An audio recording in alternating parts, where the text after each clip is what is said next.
Hello, welcome to Document Handling. My name's Nick. I'm one of the conservators at the Norfolk Record Office. It's a short PowerPoint presentation just to show you some of the do's and don'ts of how to look after documents while you're accessing the information. The first picture I'm going to show you, hopefully, we normally ask the question, can you see anything wrong with this picture? Hopefully, you'll be able to see quite a few things. Okay, here we go. Most people laugh at this point and say everything. There's quite a lot of things wrong here. Obviously, we don't allow any food or drink anywhere near our documents. Any liquid, even water, can cause damage to paper and parchment, and especially liquids like juices and coffees can cause staining, which is very difficult to get out.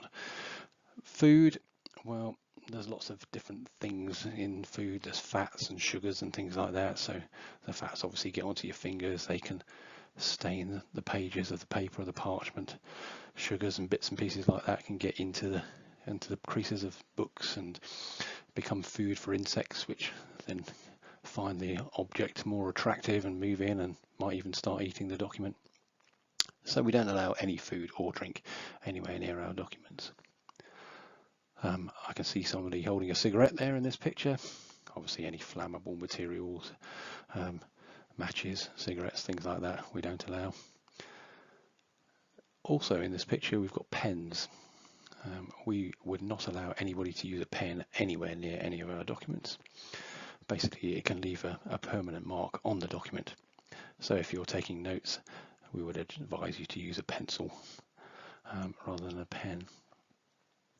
For the purpose of the picture, obviously there's a lot of stuff stacked up on the table there as well. So ideally we'd suggest that you had a clear space where you're working and are able to lay out the documents that you're looking at. So the books stacked on the left hand side wouldn't be a great idea either. There's a chance that things stacked up on the edge of tables could fall off and then be damaged. The last thing, not the last thing, second to last thing, the person's not wearing gloves. We don't make people wear gloves to handle paper and parchment. We think it makes the fact of turning pages much more difficult if you've got a pair of cotton gloves on. So all we would ask is that you'd have clean hands before handling paper and parchment. Slightly different if you're looking at photographs. We'd advise not to touch the front of a photographic substance. Okay. The last thing is the book stand. And although the book is on a stand, we would find this quite a hard stand, and we have a better alternative.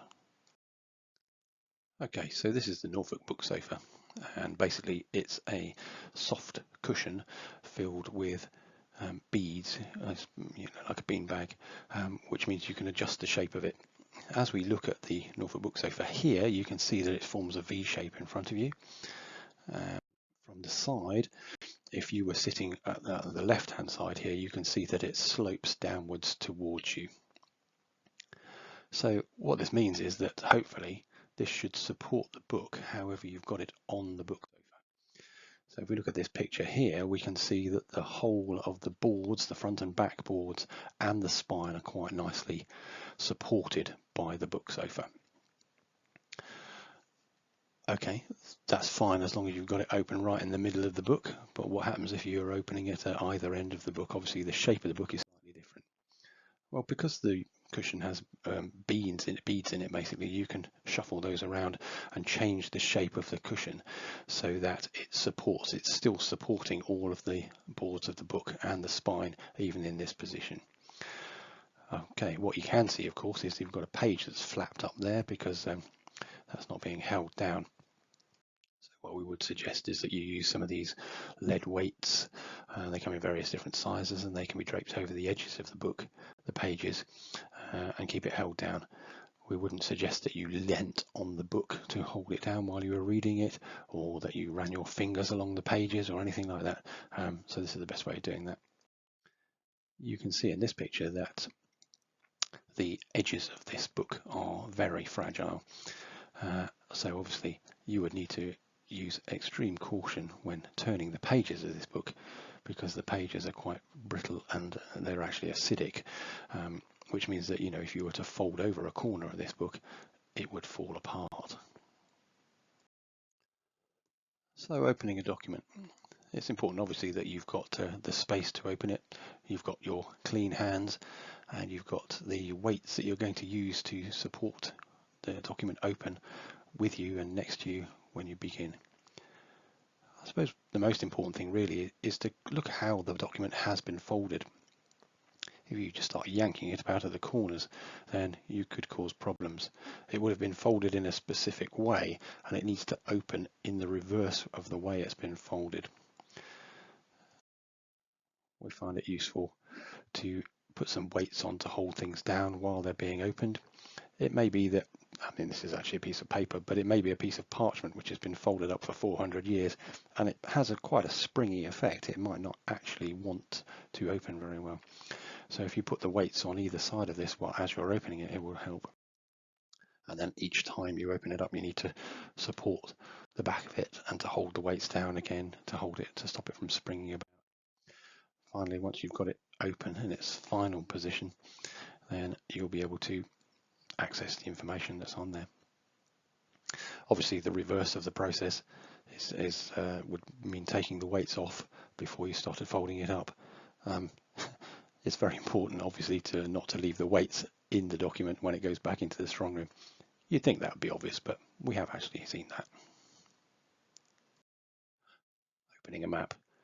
You can see the map in the forefront, the white roll, and in front of that we've got two long snake weights which I'm going to use, and further down the table we've got the next lot of weights which we're going to need at the other end of the unrolling process. It's a good idea to have these ready so that you're not reaching backwards and forwards every time once the document is starting to be open. Put the weights on the open end of the document and secure it so that it's not going to go anywhere while you're opening it. And then as you move across the table onto the space, the flat space that you've got, you can bring in the other weights to hold it open. Obviously, again, reverse process, take the weights furthest away from you, roll the document up, and then take the weights off at this end. Okay, here's a few do's and don'ts. We talked about fragile pages and being careful how you turn them. Obviously, you wouldn't grab hold of pages like that and flip them over like that. Certainly wouldn't be holding a book like that. It can cause damage to the spine because it'd be supported on your Norfolk book sofa. We would suggest that when you take books off a shelf, you don't grab them by the top of the spine. This will cause damage. It will break the spines and somebody will have to fix it, and that would probably be me, so please don't do that. Basically, the idea is to lift it by the waist of the book and lift it up and not drag it along the shelf. Ideally, the shelf wouldn't be too tightly packed, so you should be able to get to it. Obviously, putting a book back, what you should have is a space to put it back into. If there's no space, then we're going to assume that you're putting it back in the wrong place. The books, again, should have enough space on the shelf so you can separate them out, place in the book back in, and then if you've got one of these little stands at the edge which is holding up the rest of the books, close that back up.